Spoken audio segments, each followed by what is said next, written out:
Bom, gente, boa noite. Nós estamos aí para dar seguimento às videoaulas, né? Dessa vez acho que vai ficar melhor, porque não precisa de eu ficar ali, né?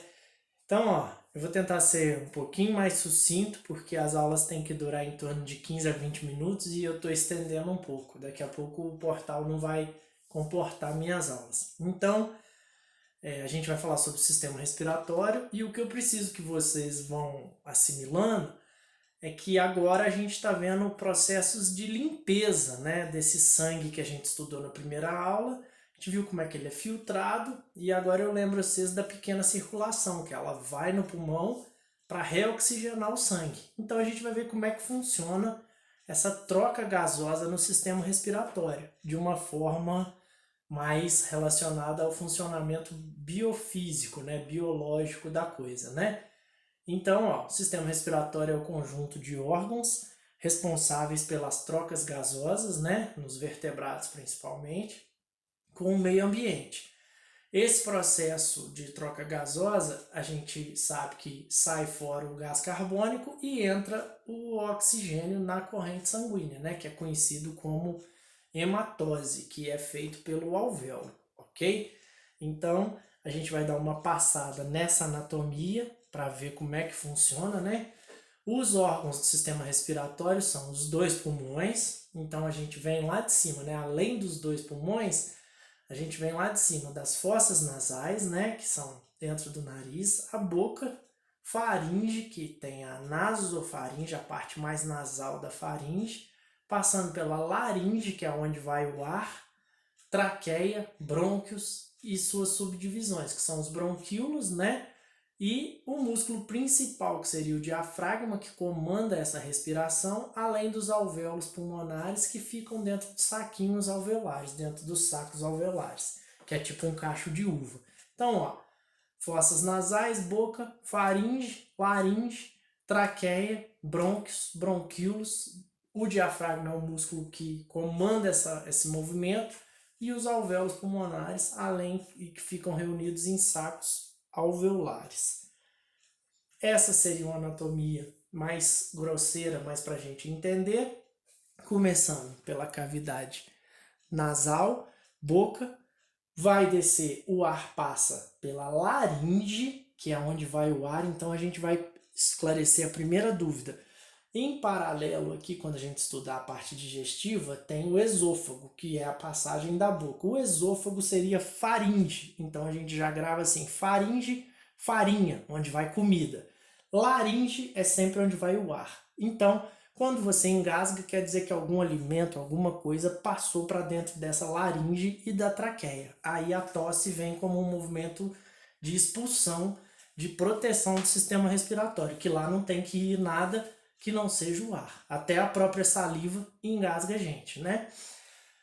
Então, ó, nariz, né? Então, esse fundo, nasofaringe, orofaringe, traqueia, brônquios de primeira ordem, que não estão exemplificados aqui, depois outras imagens vai ter, alvéolos dentro dos sacos alveolares, o músculo diafragma, que funciona descendo e subindo. Quando ele desce, ele abre a caixa torácica para encher, para inspirar. Quando ele sobe, ele fecha a caixa torácica para expulsar o ar fora. Então, pulmão esquerdo, pulmão direito. Pulmão esquerdo levemente menor, ele é bilobar, ele só tem uma parte superior, a outra inferior. O pulmão direito é trilobar, ele tem superior, médio e inferior. Ele é um pouco maior, até porque do lado esquerdo tem um coração que ocupa um pouco de espaço ali, certo? A traqueia é um tubo móvel, cuja parede vai ter anéis músculo-cartilaginosos, a frente é um C e por trás dela seria músculo para fazer com que ela se abra, com que ela se dilate quando o ar está passando. Então eles vão ser no sentido de uma semilua, né? Uma lua crescente, certo? Para o fundo ser muscular e a frente dela um Czinho, que é o que passa na frente da nosso pescoço aí. Ocupam 2/3 da parede anterior do tubo traqueal, né? Posteriormente são completados por tecido fibroso e fibras musculares, que é o que a gente falou que faz essa dilatação. Então, é uma parte mais anatômica, que isso a gente depois tira mais dúvidas de vocês dentro de sala.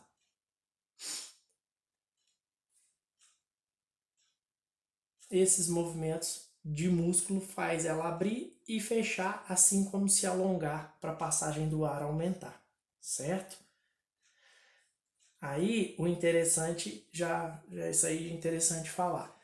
Mais ou menos na quinta vértebra torácica, então a gente tem 7 vértebras cervicais, 12 torácicas. Então na altura da quinta vértebra torácica é aonde ela se bifurca para brônquio direito, brônquio esquerdo. Então essa bifurcação para o lado direito e para o lado esquerdo aqui é mais ou menos a quinta vértebra torácica. Se você contar lá do pescoço, C1, C2, C3, C7, T1, T2, T3, T4, T5. Então seria mais ou menos essa região aqui que a gente chama de carina, que é carina com C, por sinal, não é com K, que é a divisão do lado direito com o lado esquerdo.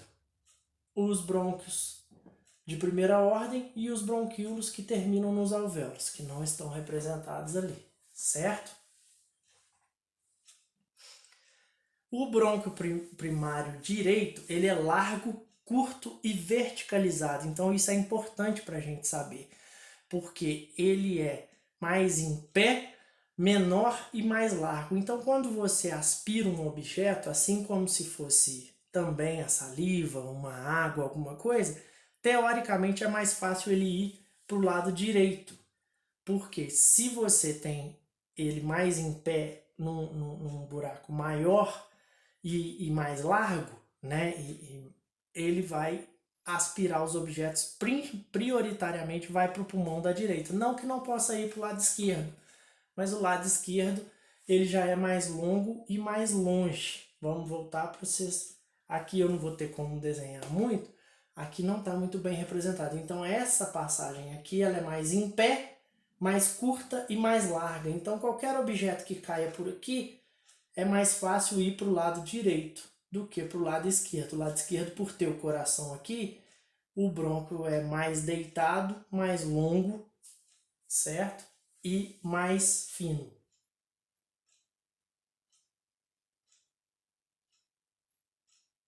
Então aí eu vou perguntar lá na prova, por que os objetos vão principalmente para o pulmão da direita, né?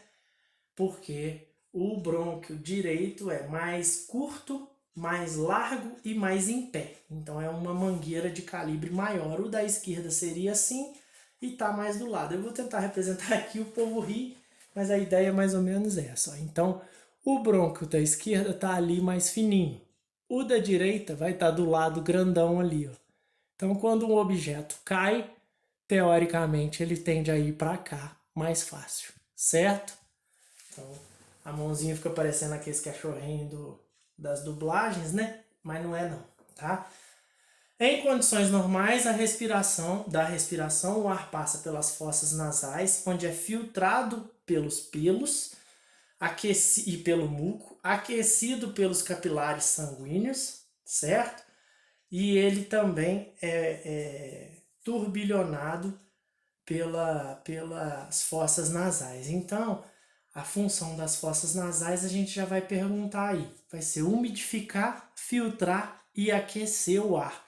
Por isso que eu, por exemplo, que tenho bronquite, quando a gente respira pela boca, o ar vai mais gelado, porque ele não foi filtrado, não foi aquecido e nem umidificado. Então dá mais canseira, essa chieira que a gente fica de vez em quando.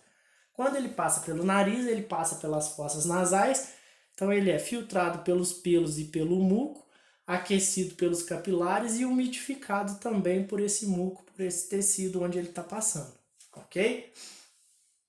Passa então pela nasofaringe, que é o fundo do nariz, pela laringe, traqueia, brônquios, bronquíolos, né? Depois os alvéolos, onde ocorre a hematose. O que seria a hematose que a gente falou lá na primeira aula, segunda aula? Troca do gás carbônico pelo oxigênio dentro dos pulmões. Aí está o alvéolo, aquela toda situação que a gente tentou ver na área pulmonar.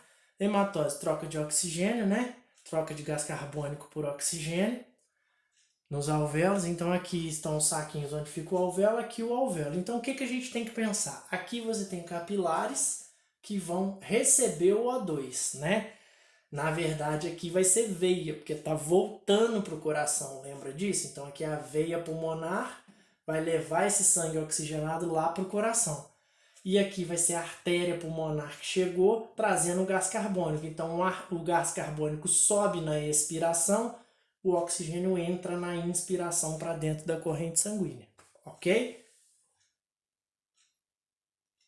Função do sistema respiratório. Aí nós vamos perguntar, qual a função do sistema respiratório?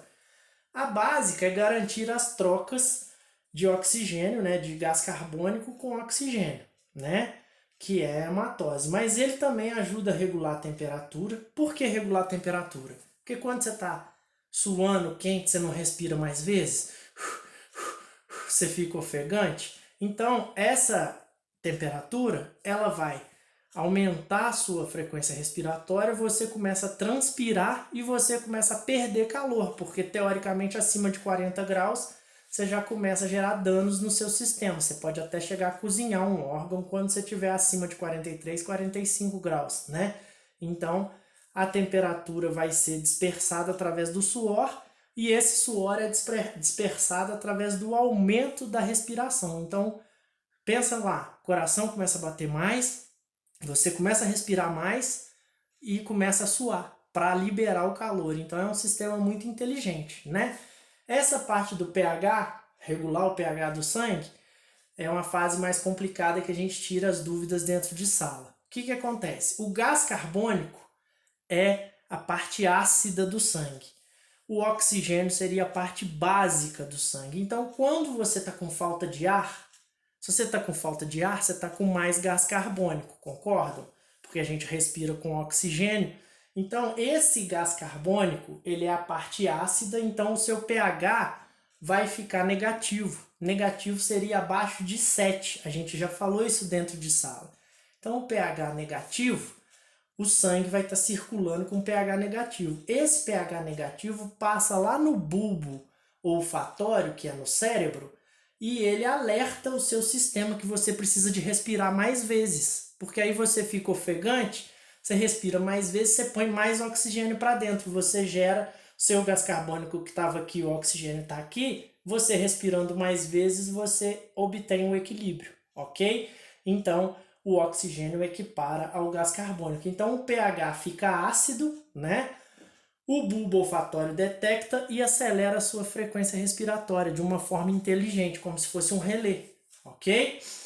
E libera a água através do suor, né? Que a gente já falou ali, junto com a temperatura. Então, repetindo a questão do pH que eu vou perguntar. Como o bulbo olfatório detecta a acidez no sangue, né? Aumenta a frequência respiratória? Ele vai aumentar a frequência respiratória porque ele percebe que no sangue tem muito gás carbônico, o pH vai estar ácido e aí ele aumenta a frequência respiratória para que a gente inspire mais vezes e bote mais oxigênio para dentro da corrente sanguínea. Sua respiração vai voltando ao estado mais normal, ok? Mecânica da respiração. Tem a inspiração e a expiração. Então a gente tem o diafragma, que é o músculo principal, né, que fica ali embaixo das costelas, ele desce e abre a caixa torácica. A caixa torácica, ela tem uma parede dentro dela que faz como se fosse uma proteção para os órgãos que estão lá dentro, que chama pleura parietal. E em cima dos pulmões tem a pleura visceral, que é fixa no pulmão. Então, a caixa torácica está aqui, o pulmão vai estar lá dentro. Então, para ele se deslizar lá dentro, você tem a pleura visceral que é presa nele e tem a pleura parietal que é presa na caixa torácica. Algumas doenças atrapalham esse deslizamento aí e gera dor quando você respira. O ar inspirado, rico em oxigênio, passa pelas vias respiratórias, sendo filtrado, umedecido e aquecido. Função das conchas nasais: filtrar, umidificar e aquecer o ar que a gente está inspirando, né? No interior do pulmão, o oxigênio entra na circulação e o gás carbônico do sangue venoso é liberado nos alvéolos para que seja eliminado na expiração, ok? O ar expirado é pobre em oxigênio, rico em dióxido de carbono e segue o caminho oposto pelo trato respiratório. Então eu vou perguntar lá, vou fazer um VOF lá. O que é hematose? Troca de CO2, de O2 por CO2? Falso. Troca de CO2 por O2, né? Músculos da inspiração. Então, isso que a gente precisa de pensar. O principal é o diafragma, os intercostais. Então, inter, porque está entre. Então, entre costelas. Então, eles fazem isso aqui com as costelas. Abrem e fecham as costelas. Então, e o peitoral menor, que ajuda a dar uma levantadinha no gradil costal. Então, esses músculos são primários. Quando a gente respira levantando os ombros, tipo eu estou aqui mais cansado, com bronquite, a gente não está respirando só com eles, a gente está usando musculatura acessória. Em situações de grandes esforços inspiratórios, são ativados esternocleidomastoide, que é o músculo do pescoço, escaleno, denteado maior e trapézio, que você vai respirar levantando o ombro, que não é normal, ok? A respiração tem que ser principalmente no diafragma. O diafragma desce, sua barriga vai para frente e ela volta na hora que você expira. Os intercostais e o peitoral ajudam a abrir as costelas, somente. Seria a respiração ideal, né? Alguns músculos colaboram na inspiração também. O digástrico, que vai abrir a passagem do ar. O músculo da asa do nariz, que tem o nariz abre levemente. Musculatura da bochecha, elevador do palato, que é o céu da boca. Músculos laríngeos. Isso tudo para manter a passagem do ar aberta, né? No tórax enfisematose no asmático, né, que sou eu aqui, há uma permanência de hiperinsuflação pulmonar, uma forma de cúpula do diafragma. O diafragma não consegue ficar, a forma de cúpula é perdida. Então ele não consegue ficar em cúpula, ele fica mais frouxo lá embaixo, mais fraco. Então ele faz um movimento mais curtinho e não potencializa tanta respiração. Por isso que eles indicam natação, essas coisas para fortalecer a musculatura respiratória, principalmente para asmático, né? Porque o peso da água faz o tórax trabalhar mais.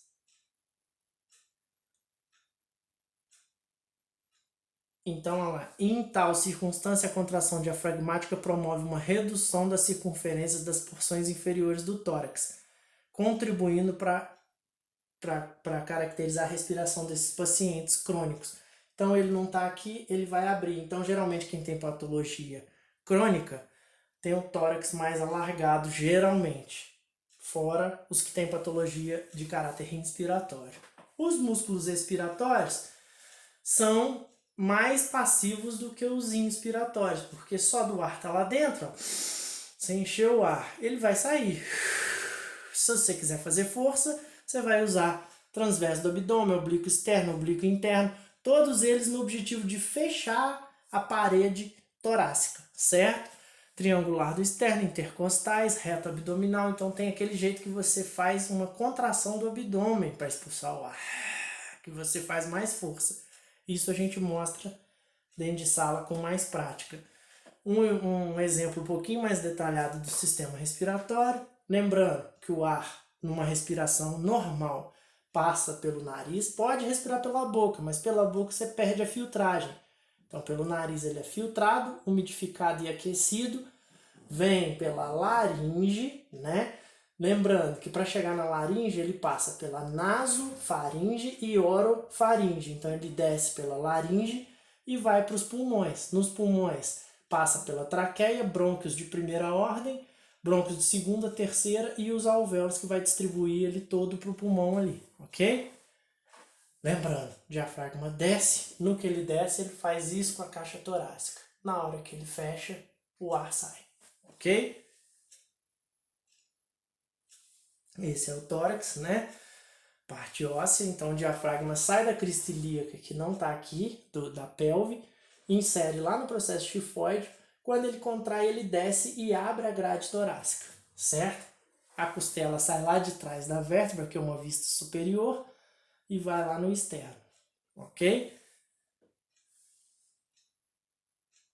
Como funciona a respiração? Processo semiautomático, ou seja, ele é automático, você não precisa de pensar nele, mas você pode alterar ele. Tipo aqui eu posso prender a respiração, ó. Aí eu tô segurando sem respirar, mas uma hora o meu cérebro vai falar, opa, respira, animal, né? Então ele é automático sim, mas por ele permitir a intervenção, ele é semi-automático, ele não é igual ao coração. Você não consegue fazer seu coração parar de bater ou bater mais ou bater menos, né? Ele vai funcionar no automático. Você assustou, correu, bate mais forte. Você está tranquilo, ele bate mais tranquilo. A respiração funciona assim, mas você consegue interferir nela. Então eu vou pôr um VOF lá. A respiração não é um processo, não é um processo semiautomático, então vou pôr que não permite a intervenção do sistema nervoso central. Falso, ok? Permite sim. Lembrando, controlado pelo nervo frênico. Esse nervo frênico controla o diafragma. O nervo frênico sai lá da vértebra C2, lá em cima, quase dentro da cabeça. Ou seja, para você sofrer uma fratura no pescoço que você vai parar de respirar, ela tem que ser muito alta, né? Se for de C2 para baixo, você não para de respirar. Então Deus é tão perfeito que ele põe o controle da respiração lá em cima, para em último caso só que você vai sofrer um trauma muito grave que você vai parar de respirar. Tipo aquele filme lá da menina de ouro, simula-se que ela quebrou acima de C2, por isso que ela vai para o aparelho, né? Então, a gente vai entrar com essa pergunta também, né? Qual nervo comanda o músculo do diafragma? Nervo frênico. Então, para ele ser lesionado, lesão de C2 para cima. Então, só se for muito alta no pescoço que a pessoa para de respirar, né? E mais uma coisa que eu já falei, o bulbo é sensível às variações de pH.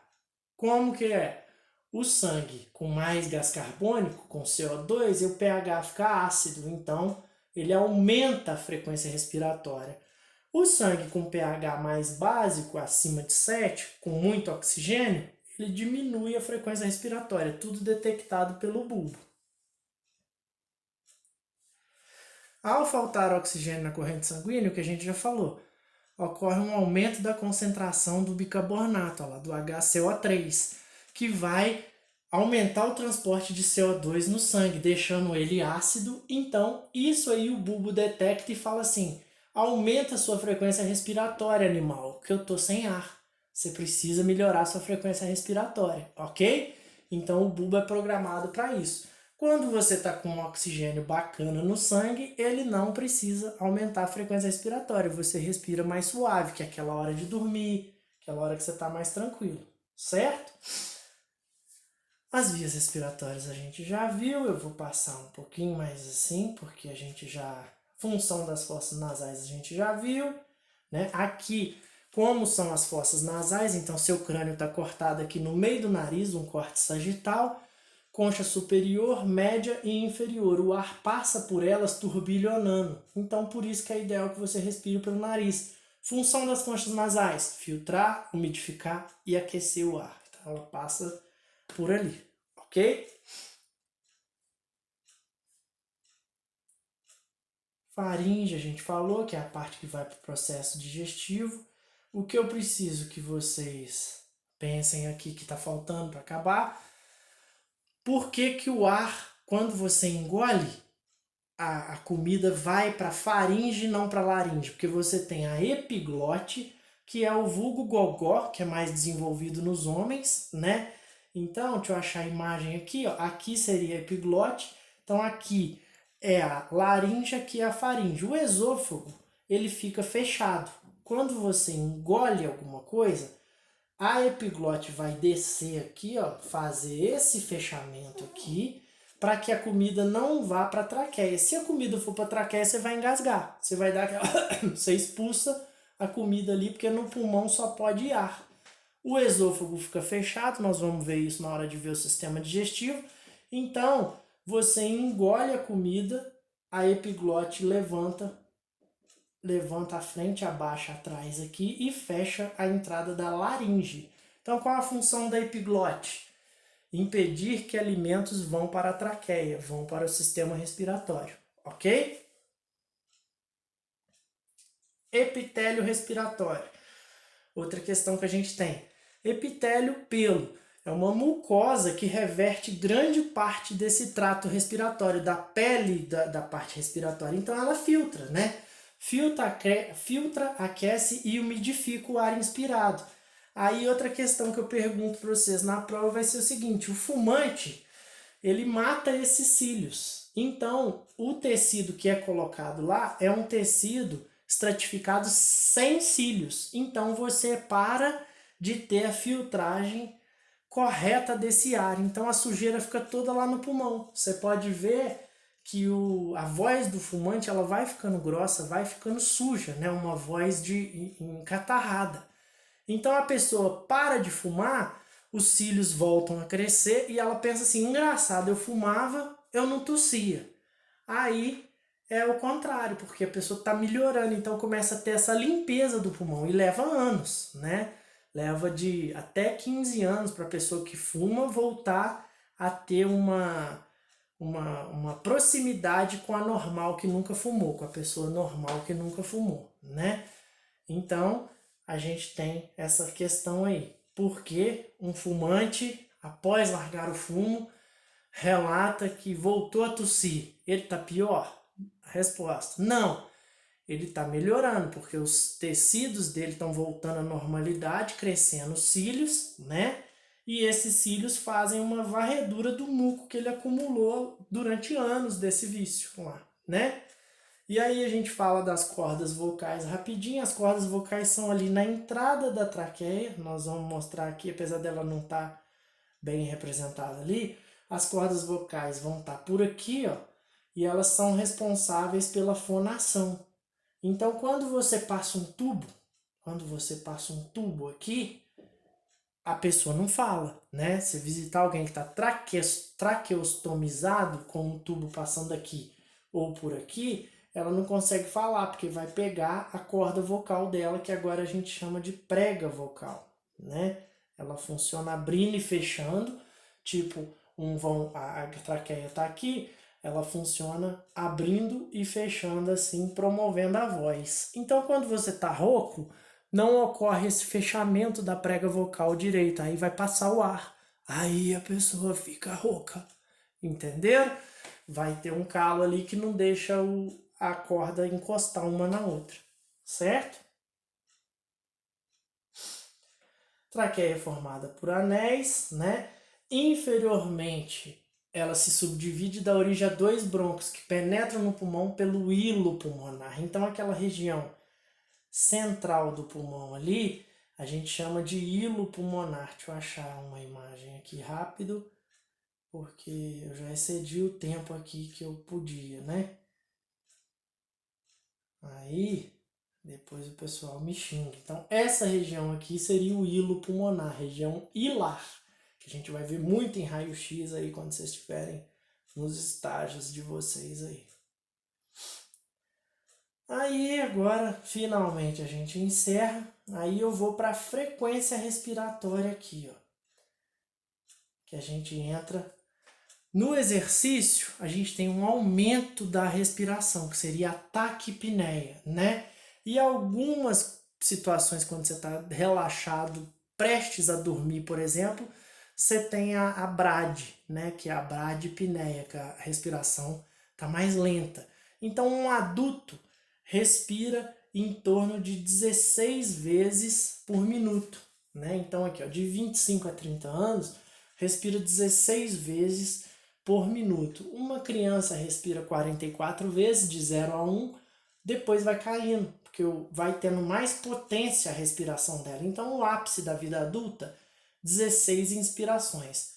Dos 30 aos 50 já começa a aumentar de novo. Por quê? Porque a qualidade torácica vai reduzindo, vai endurecendo, vai enrijecendo, você vai perdendo força nos músculos, você começa a ter que respirar mais vezes por minuto para dar conta de se oxigenar. Ok, gente?